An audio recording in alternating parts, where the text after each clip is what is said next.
time to talk about the Xbox Gaming Showcase for today's episode of Gaming Talk.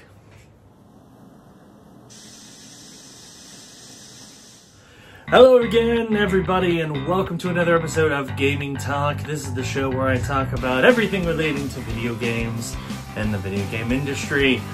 My name is Chris, and today we're going to be talking, obviously a few days late, about the Xbox Series X Gaming Showcase. So this was hyped up to be the big event where Microsoft was going to show off the exact reasons why you want to buy an Xbox Series X when it comes out this fall. And I have to say, now granted, before I say anything, I do tend to enjoy owning all of the major consoles, mostly because I don't like hitching my wagon to one console maker and sticking with it the whole time. But I do primarily game on Xbox. My original Xbox became my workhorse when I got it, although I did get it last out of all of my original consoles of the PS2, GameCube, and Xbox era. 360 was my workhorse for that generation, and the Xbox One has been my workhorse for that generation, with the Switch and the PS4, mostly focusing on exclusives or games that have a specific reason to play them on those consoles. So my plan, of course, is to get a Series X at launch, and I have to say this showcase did a good job of kind of getting you ready for what the Series X is going to have. Not necessarily at launch, but the future is very bright. That's one thing I think all of us can kind of say about this is Microsoft did a good job of showing a number of kind of interesting games. A whole bunch of their first-party studios all showed off projects that they're working on. Some of them are a ways off, one in particular, which I'll talk about later. But I know some people were kind of underwhelmed by the fact that there weren't a number of big, huge, bombastic releases that were all going to be coming out this fall. If you were expecting that, I don't think you should have been. I mean, honestly, it's pretty comparable to Sony's, because with the PS5 reveal, the only first-party games they really showed were Spider-Man, Ratchet & Clank, and Horizon. Ratchet & Clank and Horizon are not going to be launch titles. The only game that Sony first party is releasing is Miles Morales, which is basically a standalone expansion to Marvel Spider-Man. Microsoft's going to be releasing Halo Infinite as a launch title, first of all. That's guaranteed, and that's going to be huge, as well as a number of other big titles. And there's a number of third-party titles that look solid. So I think in terms of launch lineups, we know a lot more about Microsoft's than we do about Sony's, and Microsoft's is stronger, I will say. But let's talk about the games. There were a number of games shown that all looked quite interesting. Now, I didn't watch this presentation when it aired. I ended up watching it in pieces afterwards because I had to work, because, you know, when you have a day job, you have to work. So I enjoyed what I saw. Of course, the big thing, the thing that I was the most excited for, and the thing that I hoped was going to be shown was Fable. And we got it. That's right. They ended the show with a teaser trailer for Playground Games' reboot of the classic Xbox RPG franchise, Fable. And I have to say, based on what I've seen, I mean, the trailer looks good. It's a very classic Fable. That kind of irrelevant British humor seems to still be present. And of course the visuals were absolutely stunning. I'm excited about Fable. It's not going to be coming out for a while. I would guess at best it's a fall 2021 game. More than likely it's going to be like 2022. But the fact that we are getting a new Fable game, and the fact that it's being handled by a very prestigious studio. It's the team behind Forza Horizon. They know how to make massive open worlds. So imagine that along with their incredible visuals, but on a Fable game. As long as they keep the humor and keep the excellent action RPG mechanics, I think we're in for a treat. So that's kind of the highlight for me of the whole show, was the Fable teaser.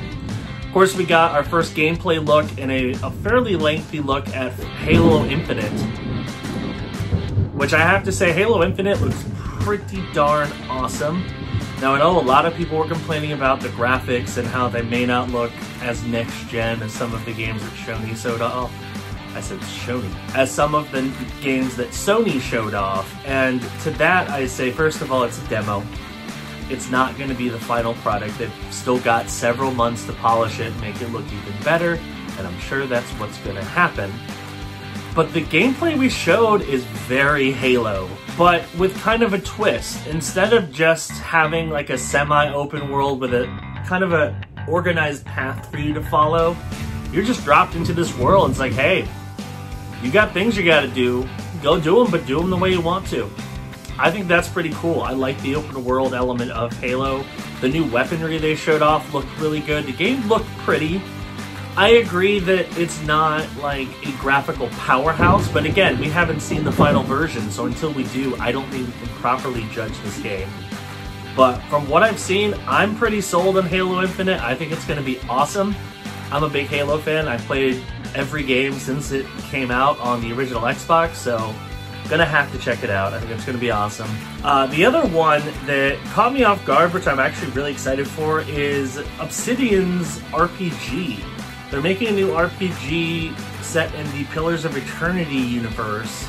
It's gonna be first person, looks very Skyrim-y, but it's Obsidian. They certainly know what they're doing when it comes to RPGs. That's why Microsoft purchased them, as they wanted a RPG-focused studio, and it sounds like they got a gem of one with Obsidian. This game looks good. Again, I think it's a ways off, so I don't think it's something we're going to be able to enjoy right away, but I think it's going to be pretty enjoyable, and definitely another exciting first-party title coming to the Xbox. We got a new trailer for Psychonauts, which is technically not exclusive. Even though Microsoft purchased Double Fine, Psychonauts was already planned for PlayStation 4 and Xbox One, so it is still coming to those platforms. I believe it is also coming to Series X as well, so that's pretty cool. And it is being published by Microsoft, because originally Double Fine was self-publishing. So now that they have a parent company, Microsoft is publishing it. It looks great. The visuals look awesome. It looks super trippy. I love that they brought Jack Black in, kind of tying back older Double Fine projects like Brutal Legend, which also I would love to see a new Brutal Legend. If Microsoft and Double Fine can make that happen, I would be greatly appreciated. It looks fun. They showed off some other cool games. There's some stuff that was kind of surprising that I don't think anybody expected to see for this show. Mainly Stalker 2, which is a primarily first-person shooter series for PC. It's always been very exclusive to PC. I distinctly remember when the first one came out, I wanted to play it, but they never announced a console for it. Well, Stalker 2 is coming to Xbox Series X, at least as a timed exclusive, and that sounds pretty interesting. I'm excited for it. I think that'll be cool. Crossfire X, which was the big PC franchise coming to console for the first time that they announced last year, which I don't think anybody particularly cared about. Now they might, because now it has been revealed that Remedy, the team behind Quantum Break and Alan Wake, is making the campaign very Call of Duty-esque for Crossfire X, so that's awesome. That's pretty exciting. That makes me much more interested in that game. There was a bunch of different reveals. A lot of smaller games shown. One that I think is really exciting to a lot of people, especially to me, even though I'm still gonna buy the expansions because it's what I do. Destiny 2 is coming to Game Pass. So all of Destiny 2 will be coming. No, I know what you're thinking. Destiny 2 is a free-to-play game. What does that mean coming to Game Pass? All of the expansions that currently are out, not the expansion pass, so not the seasonal pass, but all the mainline expansions will be on Game Pass, so you'll be able to play all of Destiny 2. You just won't have all that exclusive content from the season pass. Also, the new expansion Beyond Light will also come to Game Pass as soon as it is released. So that means if you want to play all of Destiny 2, but don't want to pay a dime, you can. Now again, you won't get the season pass content, but even if you decide to buy that, that's like $15. to get the season pass, and you get all of that content for free. That is awesome, and that's a huge get for Microsoft Game Pass. I think the biggest winner out of everything that Microsoft showed off was Game Pass, because every single game shown at the event is coming to Game Pass.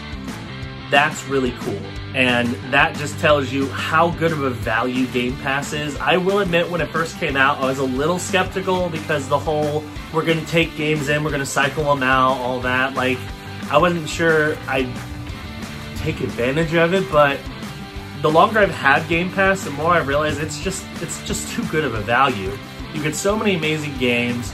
Every first-party game is going to be released day and date on Game Pass. You don't have to buy it if you don't want to. You can just play it on Game Pass.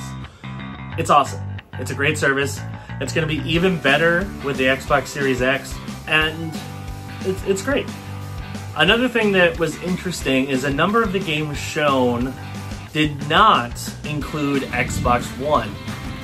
Now, Microsoft before this event said that they're not going to be really doing Xbox Series X exclusives for its first party up until like a couple years after the system launches.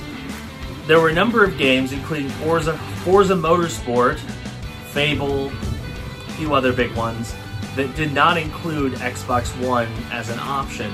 More than likely, that's because these games are at least 2 years out, so they're probably not going to launch till 2022, maybe fall 2021 at the earliest. That's probably why, but people were a little peeved that even though Microsoft said you don't have to rush to upgrade to get a Series X to play all your favorite games, there's a number of games that are seemingly exclusive. They did clarify that some of them, they just didn't include the Xbox One logo, so I wouldn't take that too far. But I mean, I think it's a good thing that they are going to be releasing some Series X exclusives, especially because, you know, the older hardware might not be able to handle as much as the newer hardware. The main takeaway I think we got out of this is, even though, yes, some of the games that were announced were not, like, huge and aren't going to be system sellers, Microsoft is willing to take risks. They're willing to let their first-party and second-party studios take risks, make games they want to make, and not interfere. We didn't get a ton of games that look like they're flat-out clones of Sony games. We got, yes, we did get the classic Halo, Forza, and some other first-party, like we got State of Decay 3 trailer, we got a few other things. But we got a whole bunch of new IPs, and they look quite promising. So I certainly think Microsoft is doing a great job of letting their first-party studios do what they want to do and not meddle too much. The biggest winner, of course, is Game Pass. Game Pass is awesome. It's going to continue to get awesome and more awesome as the system progresses and the program grows. So yeah, that was kind of my opinion of the Xbox event. I liked it. I thought it was good. I kind of wish there were a few other bigger titles. Like, I would have loved to have seen an old like an old Microsoft IP resurrected, like a Crimson Skies reboot. I think would have been perfect.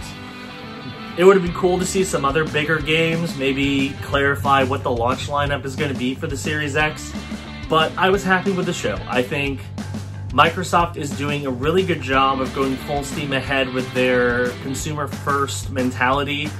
All those games come in Game Pass, awesome. A lot of the games are cross-gen, you don't have to worry about upgrading, awesome. I think they're doing a great job. They may not have quite as many big heavy hitters as Sony does, although arguably I'd say they've got more at the moment, but they're doing a lot, and I think this gen is going to be a very, very different look at Microsoft. It's not going to be the same mistakes that were made with the Xbox One, not by a long shot. In fact, I think the moves that Microsoft is doing is probably going to change the gaming industry for the better.